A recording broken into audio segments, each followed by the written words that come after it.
Okay, so I think we are live, and thank you to those Jackie and Aira, I think, who've joined on here on StreamYard today, which is lovely. My name's Sonia. If you don't know me, Sonia Gavira, and we're going to spend a maximum of 90 minutes here today, no more.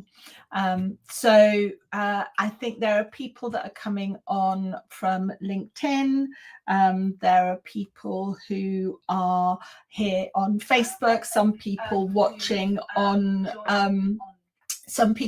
YouTube as well, and those of you who've come on StreamYard. The great thing about that is that if you're up for it and you want to come on screen with me at some stage and ask any question or get any support, you can too. So let me, if I can manage all the technical stuff, let me bring up the presentation. There you go. I think you should be able to see that now. Today we're going to talk about, as I promised, 3 simple shifts that are going to allow you to lead with clarity, with care, and with courage. And I'll explain a little bit about why I think those things are important too. So that's a picture. I think I'm almost wearing the same thing, picture of me, and you can see my my board behind me, which as you can tell, I took the picture here. So a little bit about who I am, and one of the things you're going to see here, because I couldn't get pictures of me with all the right with the same hairstyle, is that I changed my hairstyle a little bit. So this is me with long hair. So who am I? So I'm a daughter to Alberto and Angeles. I have 2 sisters. I'm married to Simon and have 2 young men, really, Luis and Nico. One's 26, one's 20, and a one-eyed dog, Whiskey, and we all live here. In terms of work, I'm an ex-marketing and HR director turned leadership and success coach, and I've been working as a coach now for over 20 years. As well as a leader on certain projects, a leader of teams, and in my organization, and also in my family, and leading myself, which I think is a really important part of leadership too. And I'm very privileged to work as I work with the people that I work and help out. So family is hugely important to me. I've already told you a little bit about them.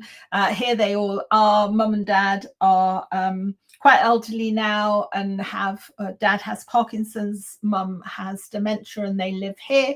And you can see my lovely dog Whiskey there, who's 10 years old and is blind, and I've just locked him downstairs because otherwise you'd be hearing him, and my husband Simon, and we live in Poole in Dorset on the south coast of the UK and spend a lot of time in the sea, in and on the sea. So going straight into this, why is this my focus now? I've been working in leadership for a long time, and I truly believe that our leadership models today are no longer valid. In fact, I'd go as far as to say that our leadership models are broken. Rigid top-down structures no longer work. We need much more agility than that today.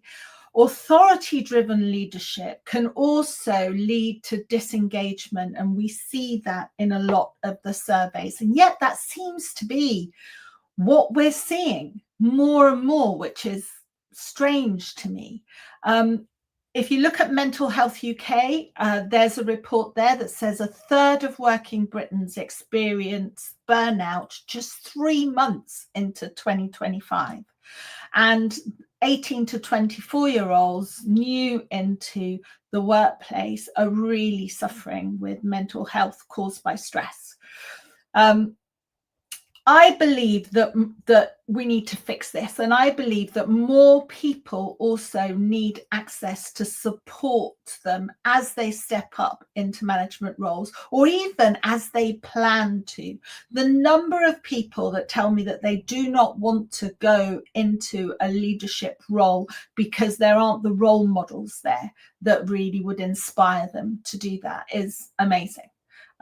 And more people are saying, oh, I don't know if I want that role because I want a different balance, because I want a different life for myself. And I don't want to be that person.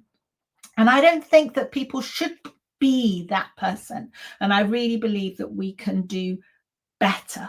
And I think that this has to be accessible. The type of training that I go in and do in organizations has to be accessible to more people. And organizations can't afford to train everybody, but it does need to be available to more people. So what you're going to walk away with today is I'm going to talk to you about the importance of clarity, and in a number of different ways. And then we're going to focus on communication and some structure to conversations that might help you going forward. I'm also going to talk about care.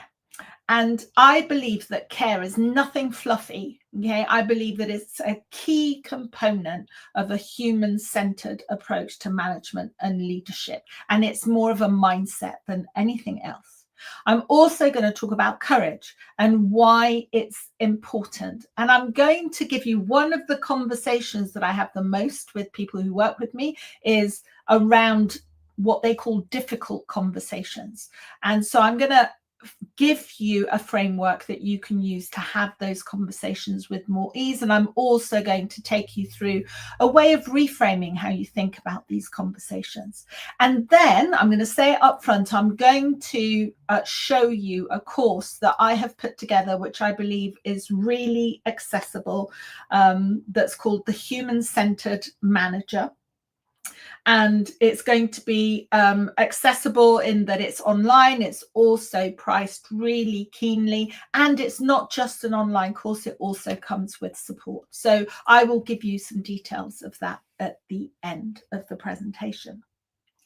So we're going to start with clarity. Now, anybody who's listening to this who works with me knows that it's one of my top words that I use, and one of the things that I really emphasize a lot. And I don't know if you can see, hold on, if I turn it that way, you might be able to, you can see my board behind me, and the top word there is clarity. So, what do I mean when I talk about clarity? So I believe that we need to be clear about a lot of things. Where I am on my career journey, my leadership journey, my management journey, how far I want to go, who I am as a leader, who I want to be, what success means to me, what success means to others. And in sometimes I end up working with people basically, you know, what do I want to be when I grow up, and where I want to be. And these are some critical questions that as a manager, as a leader, as a human being, we need to understand. And this forms a big part of the course that I've put together.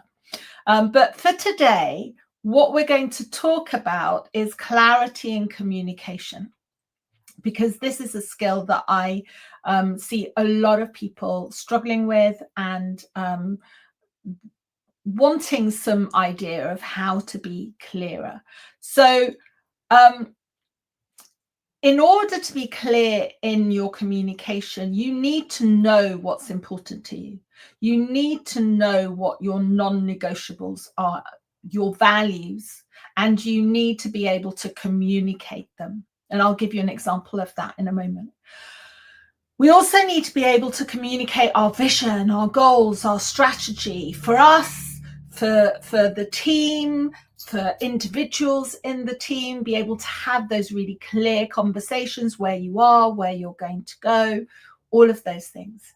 We also need to be really super clear in our feedback. And this is something that I see people struggle with.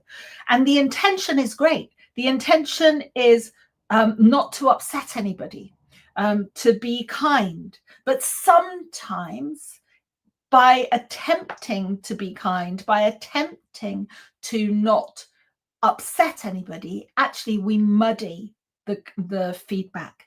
And that's when it's actually unkind, because clarity is kindness. People need to know where they are. Then you need to be clear in communicating your own needs, your own thoughts, and your own feelings.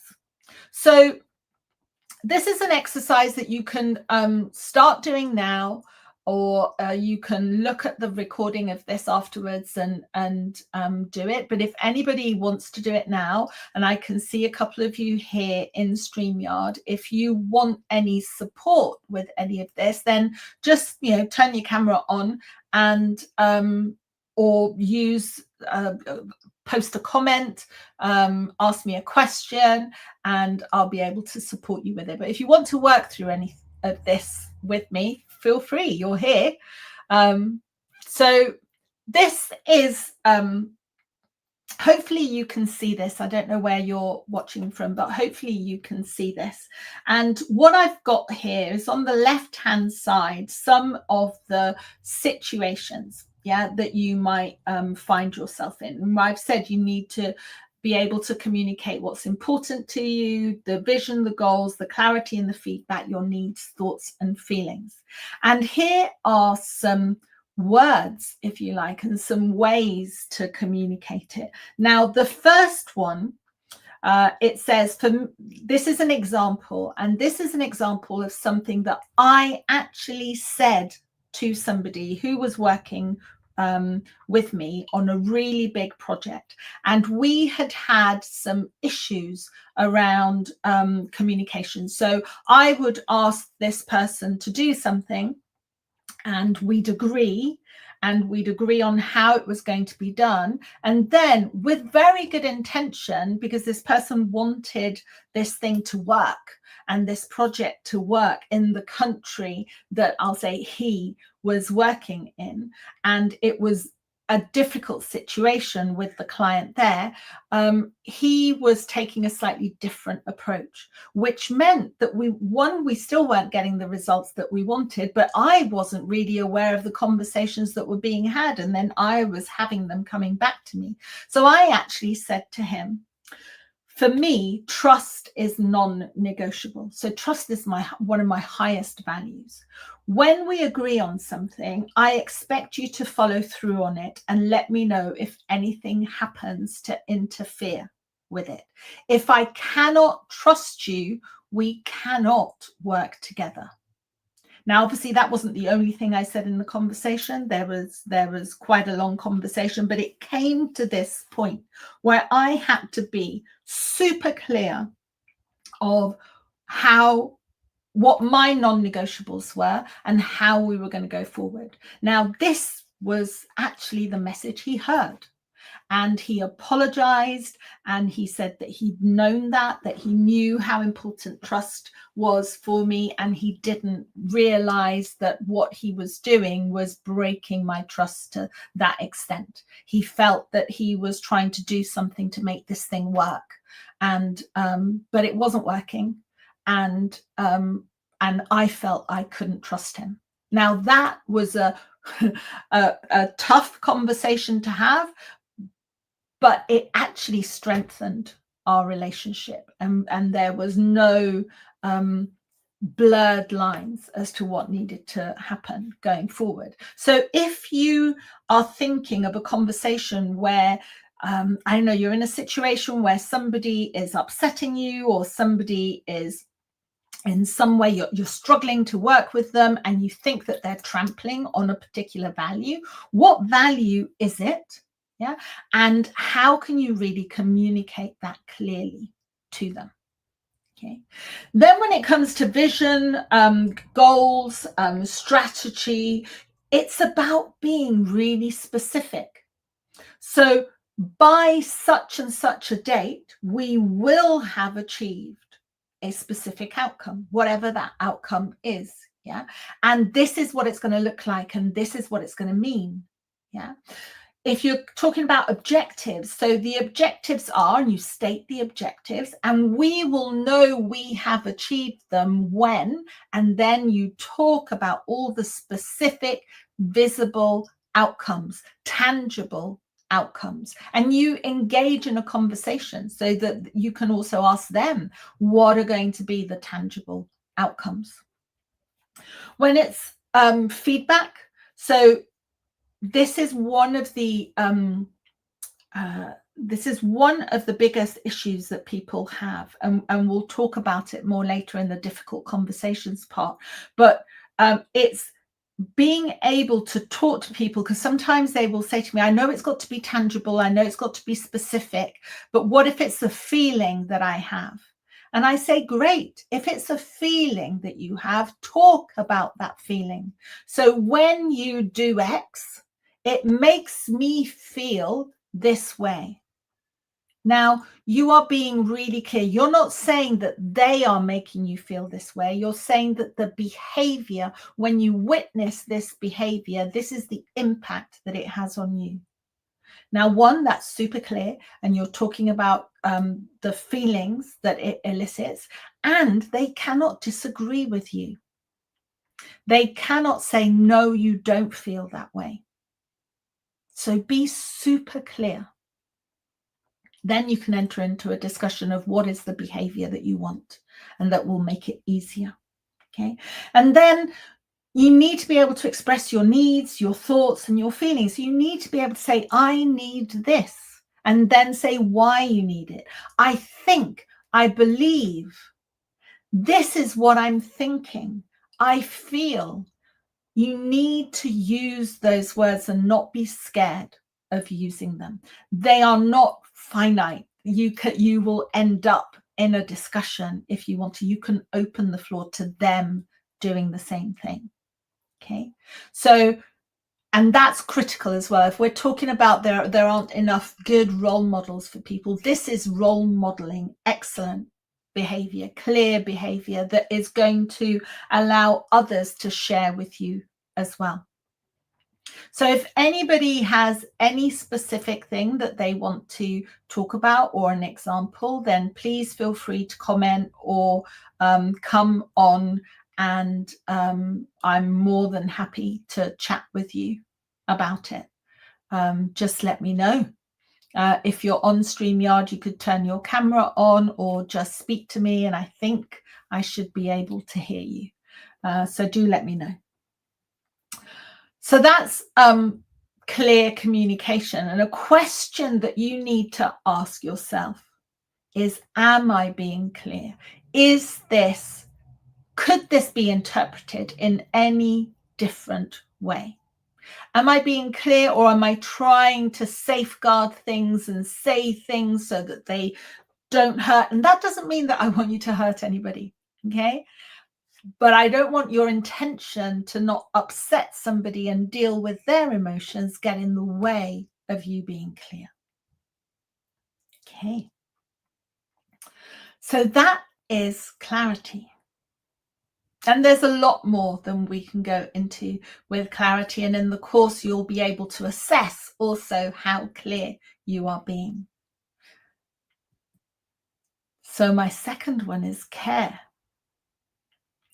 Now, some people say care and go, oh, she's been all fluffy and, soft and whatever. And it's anything but, okay? At its core, care is about creating an environment where people feel valued, and not just as employees, but as individuals. It's about recognizing that each person has unique needs, aspirations, and challenges, and making the effort to support them holistically. So it's not just about what you do, okay? It's about how you think and who you are as a leader. It's a mindset that is rooted in the belief that people come first. that it is through people that you are going to achieve the results that you want to achieve. So great leaders know this, and they will prioritize the well-being of their team. They will build a foundation of trust. They will give loyalty and get loyalty back. Yeah, and it requires this mutual respect.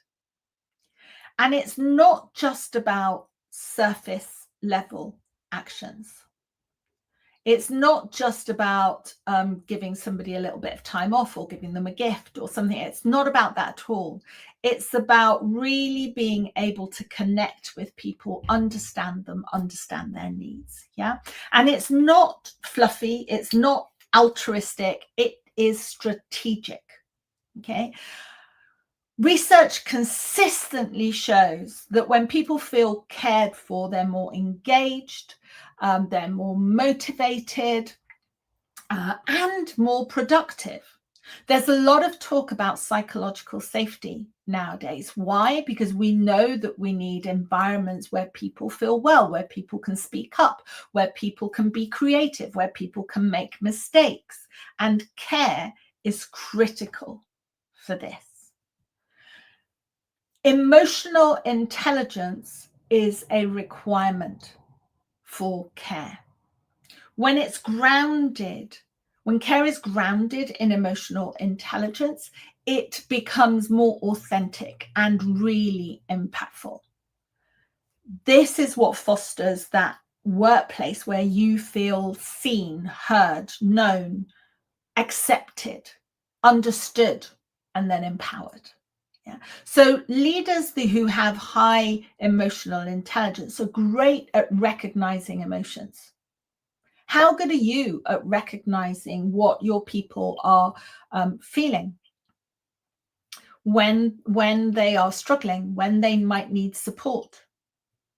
How good are you at empathizing? Now, empathy does not mean that you agree with anybody. It means that you understand their feelings, that you know if they're angry, what anger feels like. And because you know what it feels like, you can understand why they might be saying what they're saying or reacting how they're reacting. And you can, with that empathy, be able to speak to them, allow them to be angry, allow them to understand their anger, and allow them to move through. And with high emotional intelligence, you'll also be able to therefore manage those relationships, build those strong, trusting connections.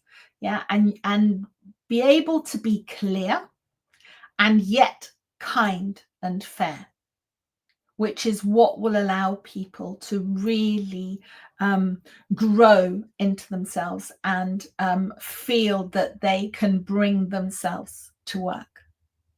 So in order to care, to show care as a leader, you need to adopt that people first mindset. If my team are good, if my team grow, if my team feels safe, then we're going to achieve the results. For that, you have to be really present in conversations. You have to know when you're not present as well and be able to tell people, this isn't the best time for me, and then get back to them.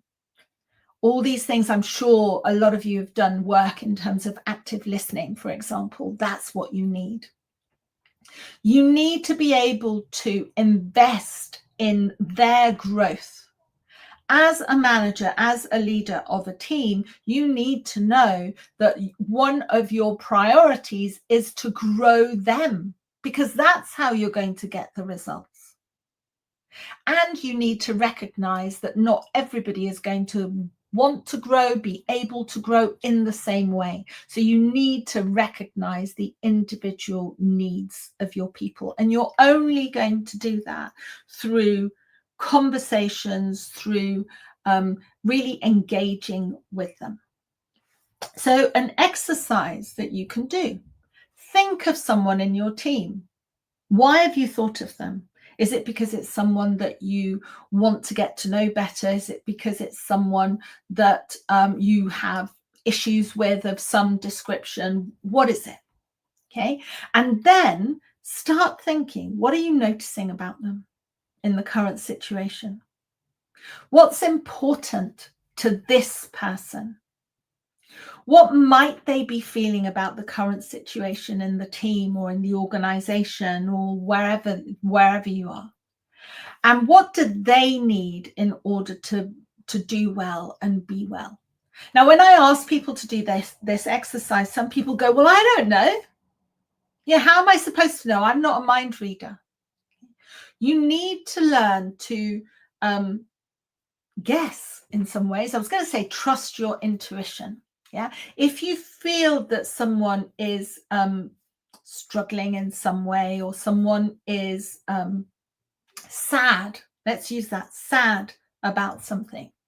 If you go up to them and say, hey, let's choose a name, hey, Sue, you're looking a bit sad today. Now, if they're sad, they will say, yeah, I probably am. This is happening. If they're not, however, they're not going to turn around and go, you're an idiot. Why do you think I'm looking?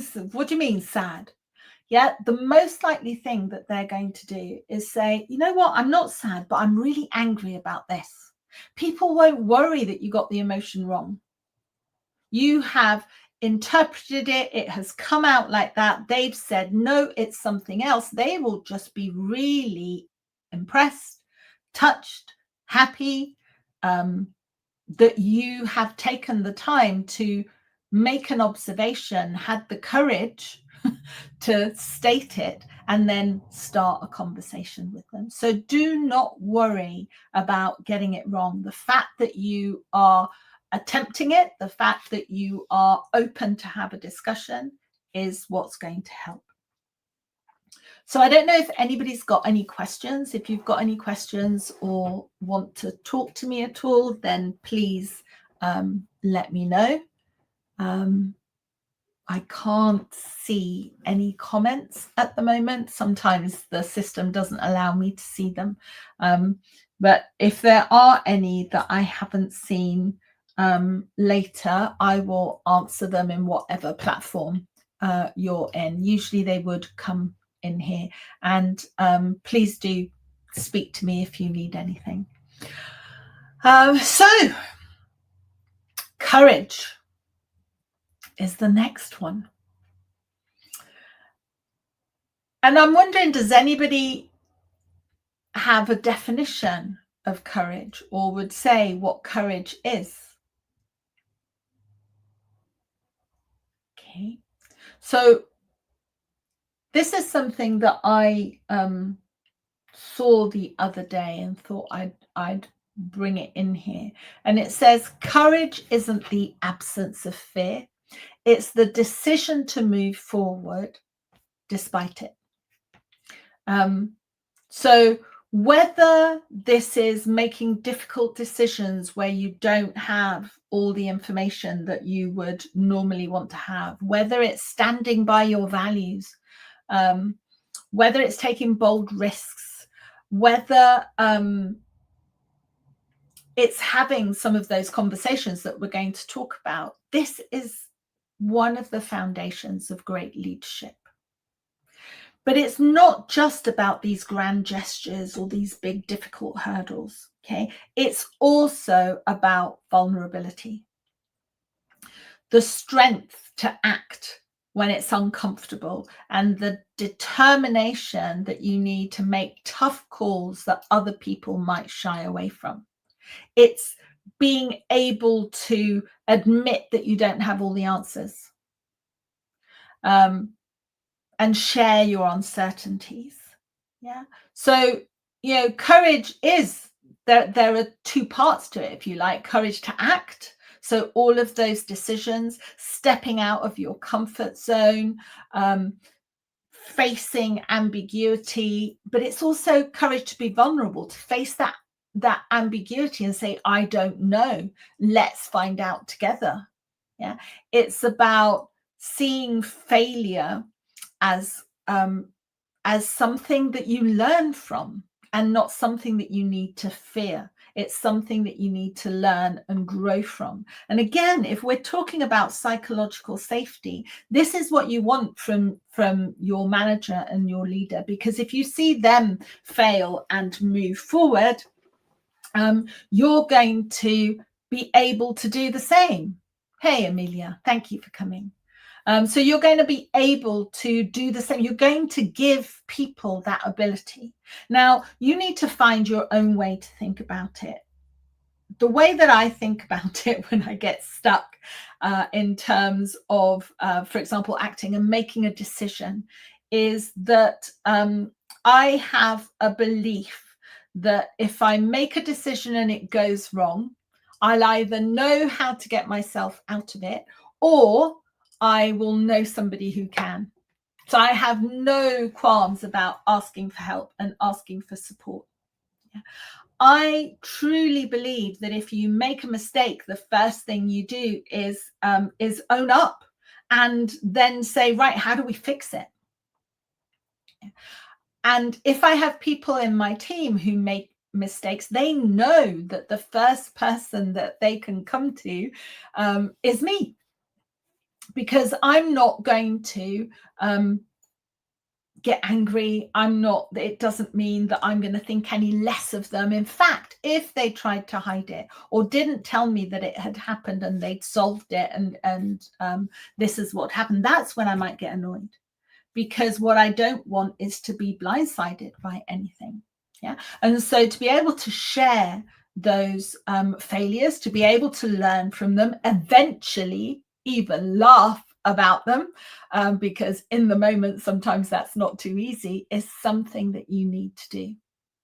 So courage is about taking those decisions, acting, doing the difficult things that take you out of your comfort zone, but it's also having the courage to be vulnerable. Now, one of the things that people bring to coaching, the topics that people bring to coaching all the time with me, is what I call, or they call actually, a difficult conversation. Now, my first question to you is, what is a difficult conversation? Do write in the chat or talk to me if you want to answer this question. I'll give you some examples of difficult conversations. So a difficult conversation could be having to lay somebody off,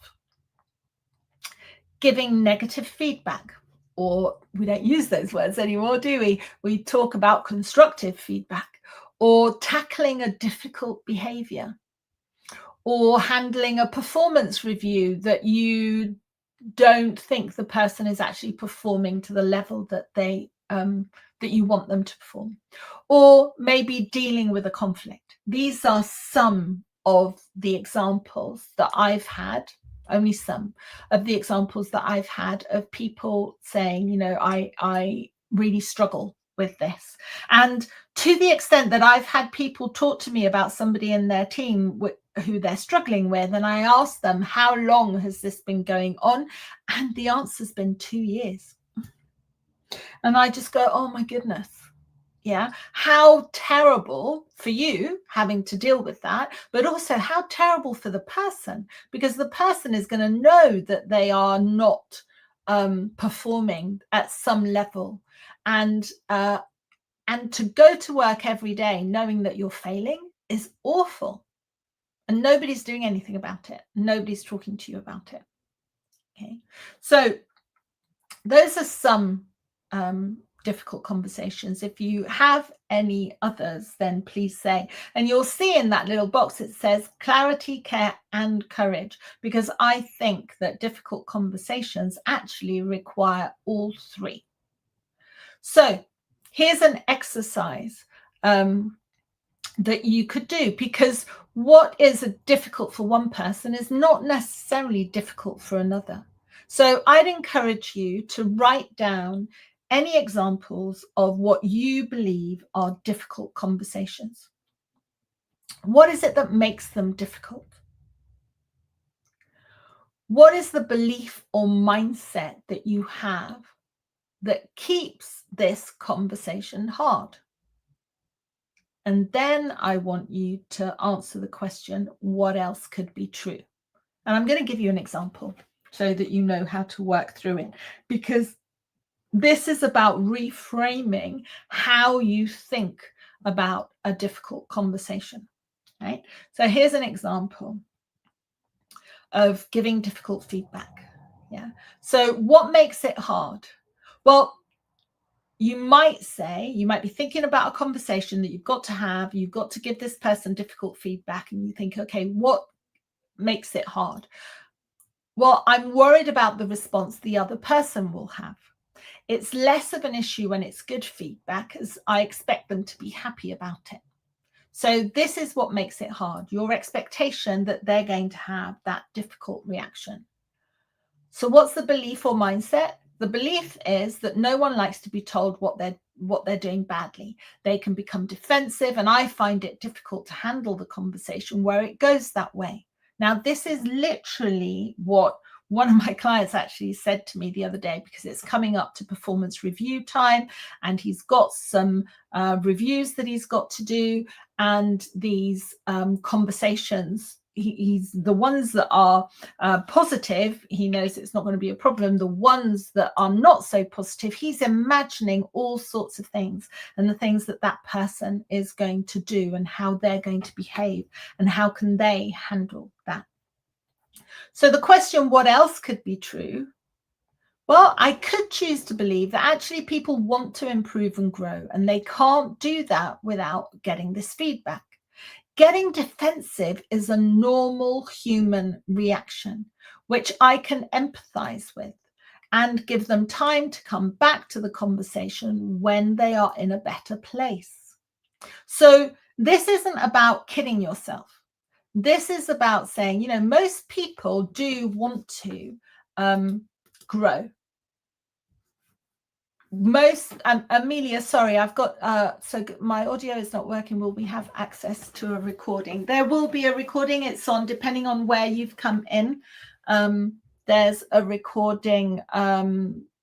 This will be recorded, and it's on YouTube, and it's on LinkedIn as well. Thank you for that. So this is about reframing. So reframing means thinking about your thinking in a different way. So, and it's not about lying to yourself in any way. So people want to improve and grow. Well, most people do, yeah? And they can't do that without this feedback. Then getting defensive, you're not saying this person isn't going to get defensive. They might do, because getting defensive is a normal human reaction. And I can empathize with that, because I'm a normal human being and might get defensive myself. Yeah. And this conversation, if the person gets too defensive and it's going nowhere, there is no reason to carry on with it. You can park it. You can say, right, why don't we take some time to both think about it and then come back and carry on this conversation later. Yeah. You will give people an opportunity to regulate, to come down from their defensiveness, and to be able to think more logically and more rationally, because we can't do that when we're in that emotional state. So when and how should I have this conversation? Or what do you think I'm going to say? Now, okay, and this is where the courage bit comes in. Yeah, you have to have the conversation as soon as you possibly can.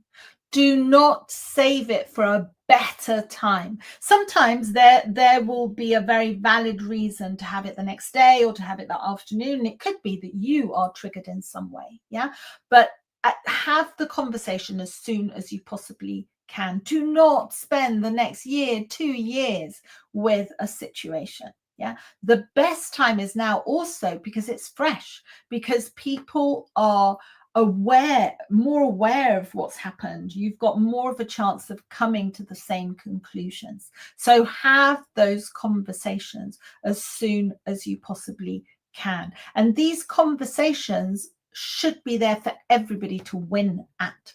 Yeah. It's about the person taking something that is going to help them move forward. It's about both of you being able to work better together, whatever it might be, but it should be a win for everybody. And I'm going to give you a framework that you can use to have this conversation. And I'll see if I can go through an example of this. And if I look a little bit that way, it's because I've got an example there and I don't always remember it all off by heart. So use this framework. I literally, when I prep, I will use this framework for this sort of conversation. So first of all, frame the conversation clearly. So for example, hi, Sue, I need to speak to you about your performance on whatever project it was. So you say what the conversation is going to be about. Then own your emotions and your energy. Do not be afraid of talking about these things. So you could say, for example, say that there'd been a project meeting, and you can say, in the project meeting, you might have noticed that I was a bit short. Yeah, at the time, I was actually a bit frustrated and angry, but more concerned than anything else. Okay, so talk about your emotions. Nobody can say no to that. Then you need to state the facts. So from what you presented at the meeting, I can see that we are 3 weeks behind and that XYZ has not been completed. Yeah, this is really difficult for me, as delivering on promises is really important to me, as is transparency. This is number 4. This is where you really go into, why is this so difficult for me? Yeah, which of your values are in place? So here it's about transparency, and it's about doing what you say you're going to do. Yeah. Then 5 is when you say what you need. Yeah. So what I need for timescales to be respected and all the tasks completed as agreed. And I need to know if something isn't going to be delivered before we have a meeting with anybody else. Yeah, so that's what you need. And you're talking there about what you need from a values perspective, from a business perspective. And then what is the behavior or outcome that you want? So I expect that going forward, projects will be delivered on time as agreed. If anything comes up that could delay the project, then I want you to tell me as soon as possible so that we can take steps to fix it, rather than telling me when it's already too late. So here you're having the courage to have the conversation. You're being clear about your feelings and your emotions and your values and what you want and need, and that you're showing that you care by doing all of that and showing that you're going to be there to help and support. Okay, so this isn't a telling off. This is a very clear conversation with an outcome that you're looking for. And I think this is where you show clarity, you show care, and you show a lot of courage. And I have this framework available as a giveaway as well. And I'll make sure that it's in any of the comments that you can access that as well. But you've got it here. So I said that you would walk away with understanding why I believe that clarity in all senses, but particularly in communication, was important, and a structure to make your communication clearer. That I would give you ideas of how to show care, which is a key component of the human-centered approach to management and leadership, and why courage is important, and a framework to have those difficult conversations with more ease, bringing clarity, care, and courage together. And we've just touched on these, and we elaborate on all of these a lot more in the program, including a module on all aspects of emotional intelligence, both yourself and then with others, which is part of Daniel Goleman's model. So I did say at the beginning that I would talk a little bit about next steps and how you could take this forward.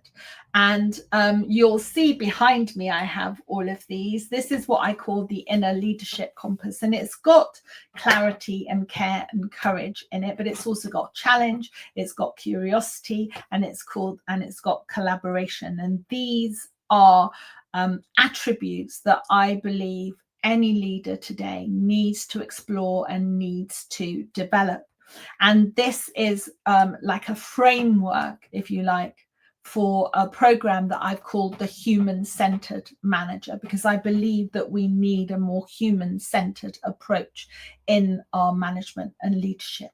So if you've ever found yourself in the situation where you've dreaded one-to-ones, where you're reactive under pressure, where you're just doing what you think you should do, but you don't really know, where you're spending all of your time managing tasks and not people, where you're avoiding conflict or feedback or struggling to motivate, whether face-to-face or remotely, then after this program, you will be able to coach confidently in one-to-ones with all the clarity that you need.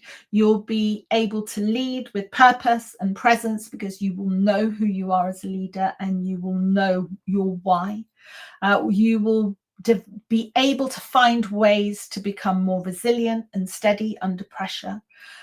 You'll be able to handle those tough conversations with empathy, and you'll be able to create that motivation and connection from anywhere that you are.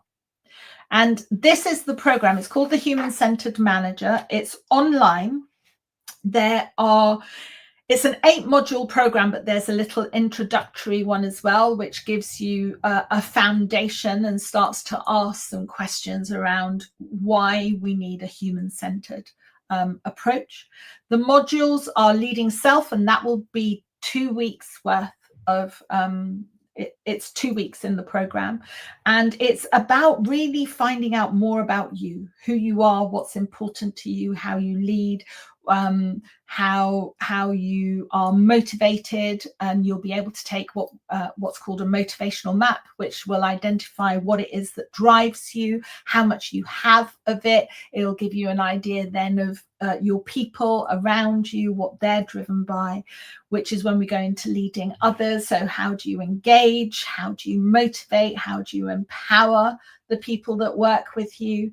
As I've said, we've got a whole module on emotional intelligence, more on communicating with clarity and care, a module on coaching and giving feedback. Then we're going to talk about collaboration and accountability in teams. How could we not nowadays talk about leading through change and building that resilience that we all need? And then also leading for belonging, growth, and legacy. You need to create teams that want to be together and are better than the sum of their parts. Yeah. Anybody who takes the program, it's my first time out with it. So anyone who takes the program will have lifetime access to not only the course as it is, but any future updates, because I'm sure there will be as I go through it myself. And also what I wanted to create was something that was not only a here's the course, go away and do it, but something that also had some support. So for now, I'm doing it in a WhatsApp community where anybody who's on the program will be able to join, and will have 90 days free of support. And that support will look like any questions that you have as you're going through. So the program is quite experiential. It's online, but it's asking you to do experiments. It's asking you to take the learning and do certain things back in the workplace, and then come back and reflect on it. And the community will be a space for you to say, these were my wins, this was my failure, this is my question, and can I have some support? And so I will be answering some questions, giving support, and now and again, who knows, might even do another live or something like that to help people. So you will not be on your own during this program. You will have support. And for those people who join and also join the community, it means that you can support each other as well, because you'll all be at different stages and you'll all have different experiences and you'll all be able to learn from each other. So I've done it on WhatsApp for the moment because that's like the most cost-effective way for everybody, and I've found most people are on WhatsApp. We'll add some rules so that we don't have any spam or anybody contacting anyone without outside of the platform, and we'll ask people to sign up to that. But it's your choice, obviously, to join or not. But I will be in there and I will be answering all the questions. And talking about lives, there is a bonus. So anyone who decides to invest in the program this week will get a bonus live and recorded Q&A call during module 1. And I didn't mention it, but the price is £497. That includes VAT. That is for the whole program. That includes the motivational map assessment that you will do. It gives you lifetime access and everything that you need in that one course. And as I've said, as it grows and I update it, you will get those updates. So if you are VAT registered, then obviously it's nearer £400. If your organization wants to purchase, then again, for you, then again, they will be able to deduct the VAT. And if anyone is listening to this and thinking, I have a team of people that I would like to give this to, then please contact me. So let me see. So you can contact me at sonia@soniagavira.com. And if you want to purchase the program, it's available for you now to do. You'll be the first people to buy. And this, if you want to take a screenshot or go to it, journeytoleadershipsuccess.com, and then it's the join page, THCM, the Human Centered Manager join page. So this is where you can get the program. So I just want to see if that's the bonus, if anybody has any questions at all. So as I said, we wouldn't be here for any more than 90 minutes. We might not make the hour if there aren't any questions. But if anybody has any questions, if anybody, let me see back here, if anybody wants to talk to me, if anybody wants to get some support from me right now with any issue that they have, with anything that they might want to talk about, whether it's a difficult conversation, whether it's communicating any message, whether it's anything about the program. If anybody has any questions whatsoever, then please let me know. No. Let me see. Okay. So if nobody has any questions, please feel free to email me if you do at sonia@soniagavira.com, or message me on any of the platforms that we're connected on. And once again, that is the link to the program, to the page. Please have a look. There's more information on there. And if I see you in there, then I'll be sending you details of how to join the WhatsApp community. And I look forward to working with you soon and getting to know you. All right. Take care. Have a great rest of your day.